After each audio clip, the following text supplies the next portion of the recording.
Bismillahirrahmanirrahim. Assalamualaikum warahmatullahi wabarakatuh. Alhamdulillahilladzi an'ama alaina bi ni'matil iman wal islam. Asyhadu an la ilaha illallah wa asyhadu anna Muhammadan abduhu wa rasuluh. Allahumma salli ala Muhammad wa ala ali Muhammad. Asbahna ala fitratil Islam wa kalimati ikhlas wa ala dini nabiyina Muhammad sallallahu alaihi wasallam wa ala millati abina Ibrahim hanifa wa ma kana minal musyrikin. Ikhwati fillah, sahabat kafah yang insyaallah dimuliakan Allah Subhanahu wa taala. Sebagai insan yang beriman dan bertakwa kepada Allah, marilah kita selalu senantiasa untuk memanjatkan puja dan puji syukur atas kehadirat Allah Subhanahu wa taala, atas segala karunia-Nya yang telah diberikan kepada kita semuanya, terlebih karunia ataupun nikmat iman dan Islam.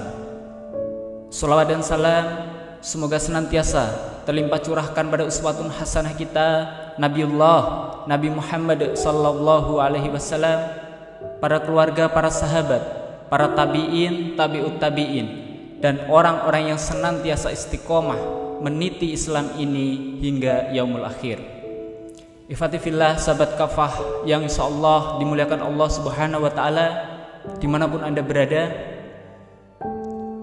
jika di bulan Ramadan kita totalitas di dalam beribadah, kita totalitas di dalam beramal soleh, kita totalitas di dalam kebaikan, semoga pasca Ramadan Allah Subhanahu wa taala menguatkan azam kita agar supaya kita senantiasa untuk bisa beristiqomah melaksanakan serangkaian ibadah, amal soleh, kebaikan-kebaikan yang pernah kita lakukan di bulan Ramadan. Teruslah untuk beramal sebagai bekal untuk menghadap kepada Sang Khalik. Jika berbicara tentang amal, maka ada salah satu hadis dari Nabi Muhammad SAW yang patut untuk kita renungkan bersama. Walikulli amalin syirah, walikulli syirah fatrah. Jadi setiap amal itu ada masa semangatnya, dan setiap masa semangat itu ada masa futur ataupun malas. Menanggapi hadis ini, kita ingat pesan yang disampaikan oleh Nabi Muhammad SAW yang saya nukilkan dalam salah satu hadisnya, sa'atan wa sa'ah. Jadi ketika kita beramal, maka lakukanlah amal itu sedikit demi sedikit, sesuai dengan kemampuan kita. Jadi diterimanya suatu amal bukan karena amal itu besar, bukan karena amal itu banyak, akan tetapi diterimanya suatu amal seseorang apabila amal tersebut mampu untuk membuahkan amal ketaatan pada masa selanjutnya. Maka dari itu bisa kita beramal sedikit demi sedikit sesuai dengan kemampuan kita. Dan ditolaknya suatu amal seseorang apabila amal tersebut membuahkan amal kejelekan pada masa selanjutnya. Ikhwati fillah, maka dari itu kita perlu belajar untuk beristiqomah di dalam beramal, meskipun amal itu kecil, meskipun amal itu sedikit.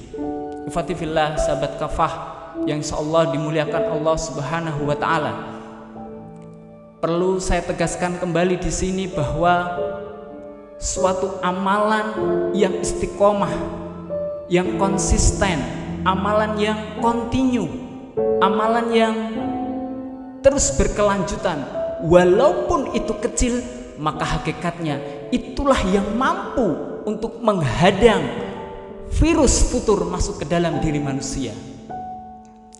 Karena memang sulit, tidak mudah untuk menghadirkan semangat beramal dalam diri kita, apalagi amalan-amalan yang besar dan istiqomah.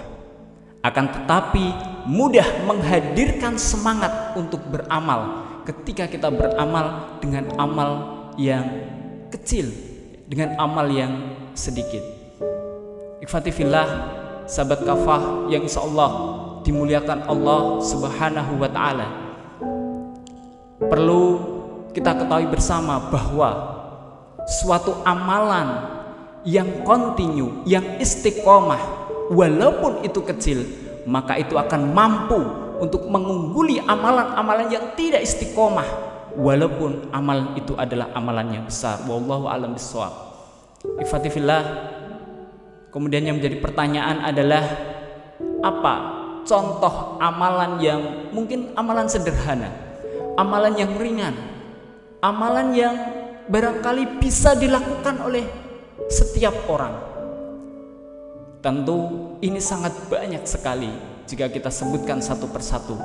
Namun ada salah satu hadis yang pernah disampaikan oleh Nabi Muhammad SAW yang pernah berpesan kepada Jabir bin Sulaim,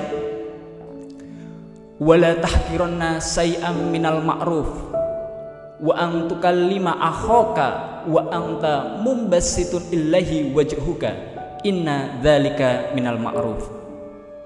Jadi janganlah kamu menyepelekan amalan sekecil apapun, walaupun hanya dengan berbicara kepada saudaramu dengan wajah tersenyum. Amalan tersebut merupakan bagian dari kebaikan.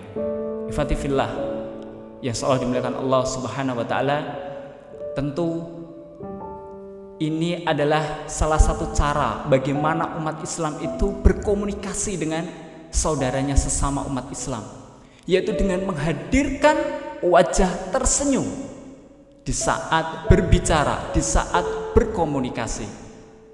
Dan ini insya Allah ya mudah.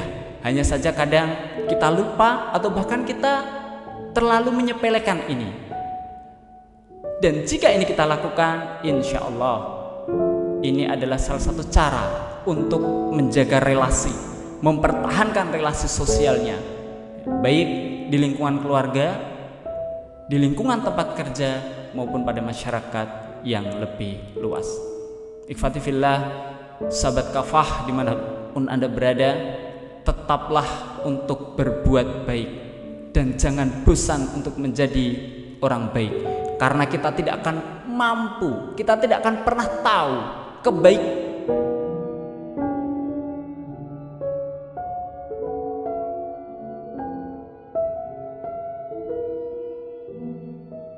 Sahabat kafah,